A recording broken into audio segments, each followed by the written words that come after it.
नमस्कार बंधु मु वृंदावन बाड़तिया कोरोना विषय रे पदे कहि जीवन कहले कौन अबुझा मनुष्य को बुझाई हेबनी मात्र सर्वसाधारण को बुझाइबा को चेष्टा कले कष्टसाध्य हो न पारे जेकोसी कथा हेउना कहीं अन्य को बुझाइबा पूर्व निजे भल भावे बुझिबा दरकार।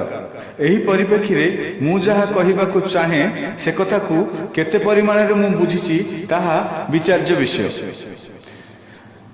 विभव मोहरे दौड़ुथिबा मनुष्य कामासक्त कामुक स्वकीय साम्राज्य को विस्तार करने को संघर्ष करुथिबा दाम्भिक स्वार्थ व्यतीत अन्य कौन कथा को प्राधान्य देउनथिबा लोक भी कोरोनार संदेश को गुरुत्व दिए।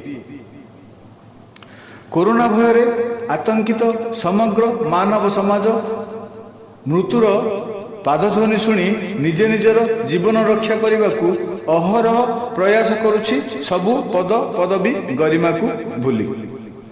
हाँ बंधु जीव मात्रे मृत्यु भय रहिबा स्वाभाविक मात्र मनीष अमर अभिलाषी आउ से अभिलाष तुच्छ नगण्य तेणु मनीषर इच्छा को तात्सल्य करी अटहास्य करती मृत्युदेव।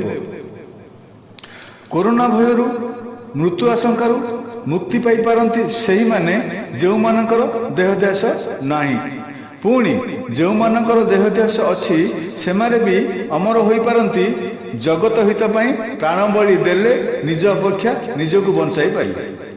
धन जीवन यौवन को स्थायी मन करुथिबा हेतु कोरोना आतंक रे आतंकित हेउ आमे अज्ञानता जो जहा अस्थायी ताकू स्थायी करने को प्रयास न करी कोरोना को परास्त करने को प्रयास कले निश्चित विजय हेबो आमर।